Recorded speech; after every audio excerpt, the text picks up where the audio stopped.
Jai Sri Radhe, Hare Krishna. One very important proof of the ancient worldwide sway of Vedic culture is the universal worship of the Mother Goddess. That worship for 9 continuous nights during early October and on other specific days throughout the year is observed in all Orthodox Hindu homes even today. That goddess is known variously as Ma, Uma, Mata, Ambika, Amba, Amma, Shakti, Kanya, Durga, Vaishnavi, Devi, Bhagavati, Parameswari, Kali, Gauri, Chandi, Bhavani, Lakshmi, Saraswati, Ashtrati, Venus, Sri, Mother Mary, Serish, Mariamma, Madonna, Notre Dame, etc. She is the personification of the universal Om and Shakti alias power because it is the female of every species, which is the motherly power which reproduces and lovingly nurtures the offspring until the latter comes of age. According to the teachings of Lord Chaitanya Mahaprabhu, who was the incarnation of the Supreme Personality of Godhead, Lord Krishna himself, Goddess Durga or Mahamaya is the Chaya Shakti, means the shadow potency, shadow divine potency of Lord Krishna or Vishnu. The evidence is given in Brahma Samhita, Shlok number 44, quote, Srushti Sthiti Pralaya Sadhana Shakti Reka Chhayev Jasya Bhuvanani Vibharti Durga Ichhan Rupam Apijasya Cha Cheshtatesa Govindamadi Purusham Tamahang Bhajami, unquote. Meaning, the shadow of the transcendental potency is that great potency who creates, maintains and annihilates the material universe. She is worshipped throughout the world as Durga. I worship the original personality, Sri Govinda, in accordance with whose desire Durga conducts her every endeavor.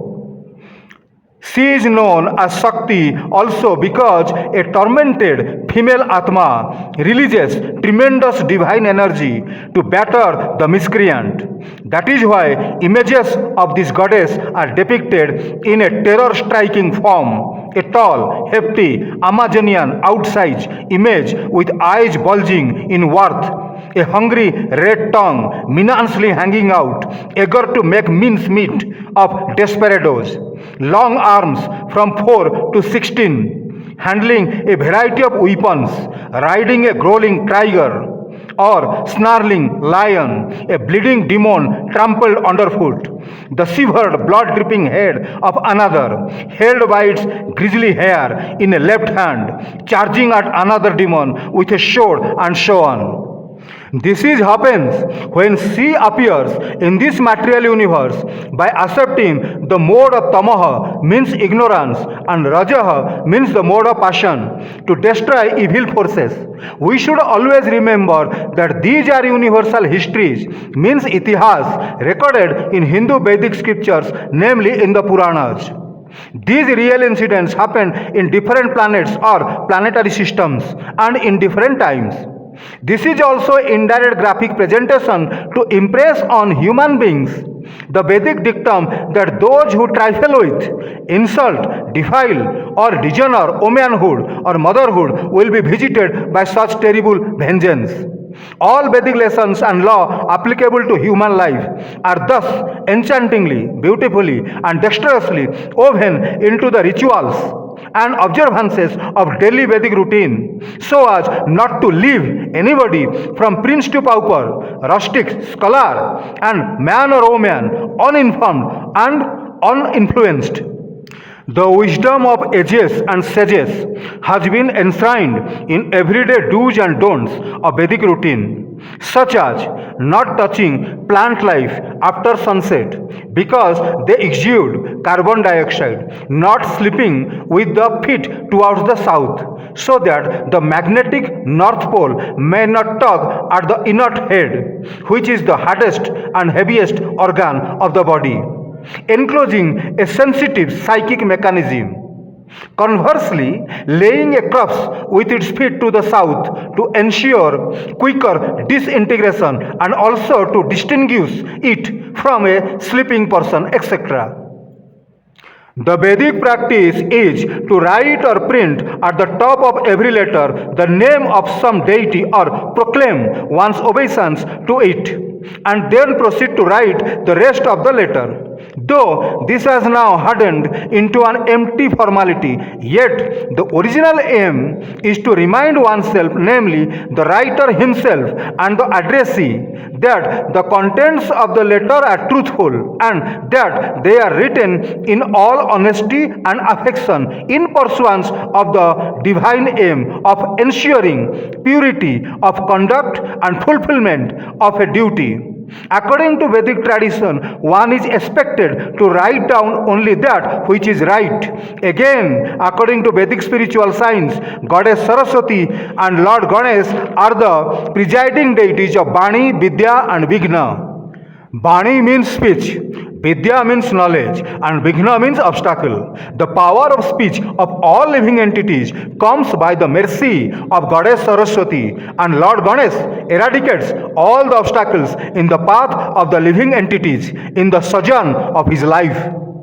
Subhasini is a Vedic term signifying a happily married woman, the mother of several well-tended bride children, a devoted wife, and an affectionate and cheerful hostess. Such a one is the ideal of Vedic womanhood. And throughout the year, on different holy days, rituals and observances, inviting such a woman home for lunch as a living representative of the mother goddess from deserving known families and giving her a pious present is considered a sacred chore. Affluent families feast more than one Subhasini, but even the poorest invites at least one. This ensures a mutual social bonhomie, fostering a stake in one another's ways and happiness. This practice of inviting one another with pious intent and purpose is to ensure a continuous merry-go-round of mutual intermingling to fulfill mundane life with verve, good cheer and helpful interdependence. Other holy occasions provide for feasting young unmarried girls, boy students, and elderly men as invitee representatives of divinity. This contrasts with the current Western mode of eyeing women as sex dolls and families living cooped up inside their firmly shut apartments, totally isolated and insulated even from their next door neighbors. Vedic practice places so much premium on happily married couples as units of society that a single person is disqualified from all pious rituals and at all Vedic ceremonies, while the husband goes through the motions of Vedic worship at the priest bidding the wife has invariably to physically support the husband's hand with hers, fostering a tradition of expressing reverence for one's seniors in age, relationship, knowledge, and position is a sure way of maintaining cohesion, discipline, obedience, and efficiency. One may notice this in the armed forces where all juniors, in the presence of seniors, are trained to stand erect, salute, and obey orders. Any display or amour, glamour, or clamor is strictly ruled out. Vedic tradition ensures similar discipline, obedience, and obeisance. In Vedic practice, all juniors have to bend and bow to all elders and superiors and refrain from loose talk or indecorous behavior, especially in the presence of the latter. Mundane life has to have such strings, lest it break loose and float aimlessly or crash and flounder. Social restraints, if allowed to be trampled over by notions of individual liberty, human life will end in dismal ruin. In the USA, for instance, where students cannot be chastised, they bully and terrorize the teacher. Sexual liberties have taken such bizarre forms as unisex weddings and unisex nightclubs. These in turn are leading to the spread of deadly viral and venereal diseases. The spread of such contagion physical as well as psychological, might engulf all mankind.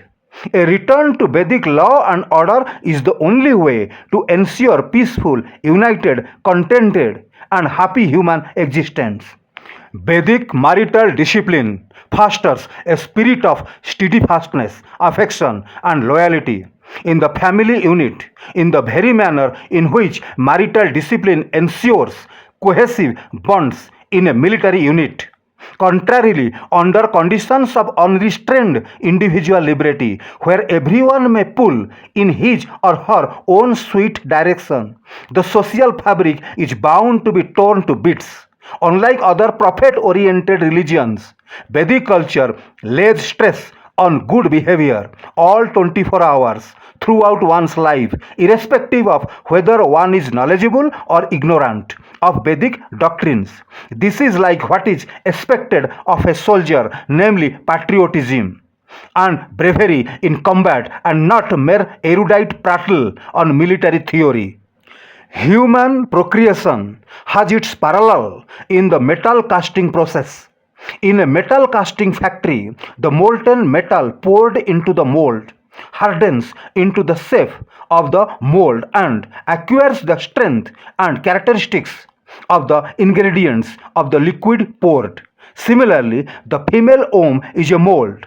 The male semen is a liquid poured into it. Obviously, therefore, the resulting progeny will incarnate the thoughts and physical condition of the two at the time of copulation. This is the reason wise people say that by watching the activities and nature of the children, the character of the parents can be easily understood. Thus, if the two copulate only for mutual pleasure without any conscious commitment as a divine procreation medium, the progeny produced will be mere pleasure seeker. If the man has pinned down the woman against her wish by sheer brute force, even if she be his ritually wedded wife, the resultant progeny would be a tyrant male or a vengeful female of criminal tendencies. If either or both are in a mindless or drunken state, the progeny would be mentally retarded or of degenerate behavior. Conversely, if the man and the woman are at the time of copulation in a state of psychological reciprocation and harmony, with each whispering one to the other the wish and the resolve that the resultant progeny should or must be handsome, brave, hefty, long-lived, a world benefactor or famous, etc., etc., the resultant child would be of the image they bargain for. From this, it should be obvious as to why Vedic culture insists on a proper physical and psychological upbringing for boys and girls and their holy union in an arranged wedlock, sanctified by divine Vedic chants.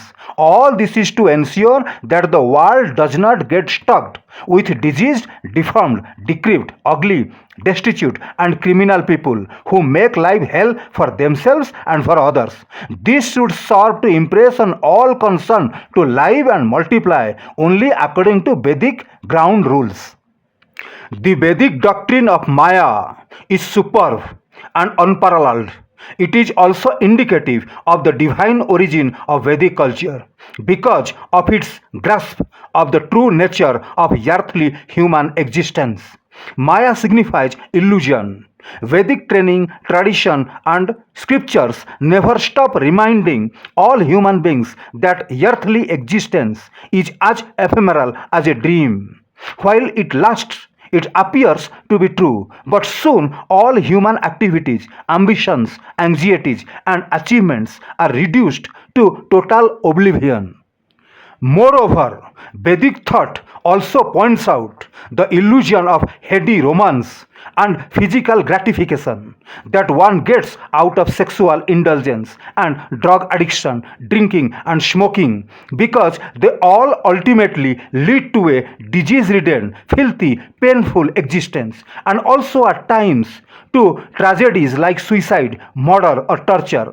Vedic tradition and training therefore lay down a thoughtful procedure to be followed by every man, woman, and child throughout life, so that they may all lead a life of peaceful fulfillment and not carry over to the next life a load of karmic debit to be atoned for by more misery. There is no other religion or culture which holds everyone responsible for own actions. Similarly, there is no other culture which lays down that no matter what your status, sex, religion, caste, or nationality, each one will reap the results of his own good or bad actions, irrespective of whether he is a theist, atheist, or an agnostic. Can there be anything more logical, scientific, and simple than this doctrine of automatic cosmic accounting? Ruling out of any recommendatory nepotism or meddlesome mediation of any mortal, such as a fictitious Jesus or a terrible Muhammad.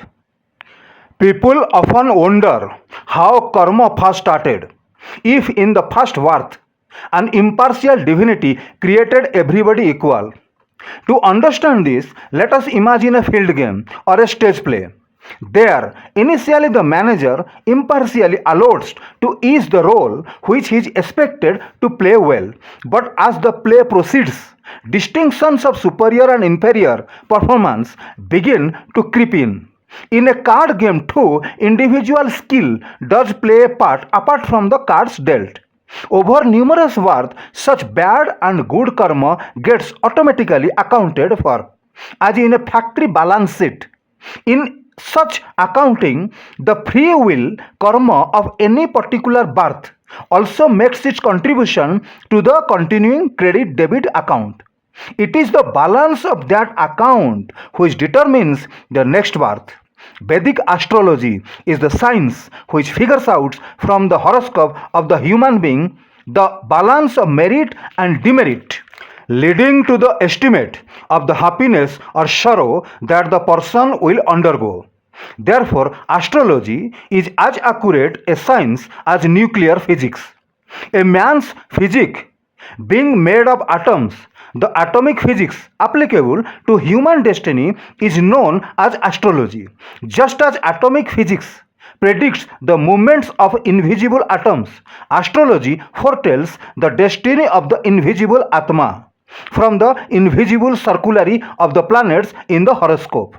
Such Vedic perspective alone enables one to understand the disparity with which human life starts and the travels or trails that it undergoes.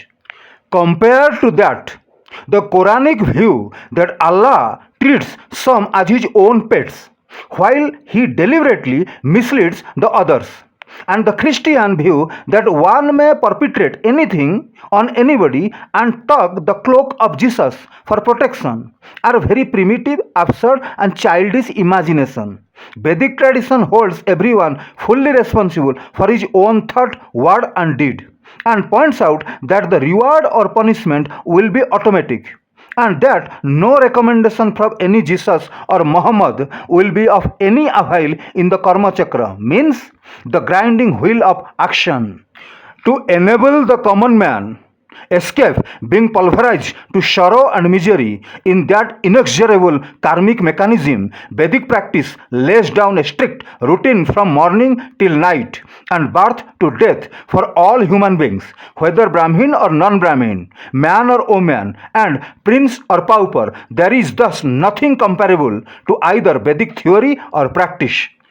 A parable explains how the karmic mechanism deals automatic, meticulous justice to everyone of any status or creed. A woman eked out a living as a prostitute because she had nothing else to fall back upon and none to help her. Being popular, at her door there used to be parked a number of expensive vehicles of rich clientele.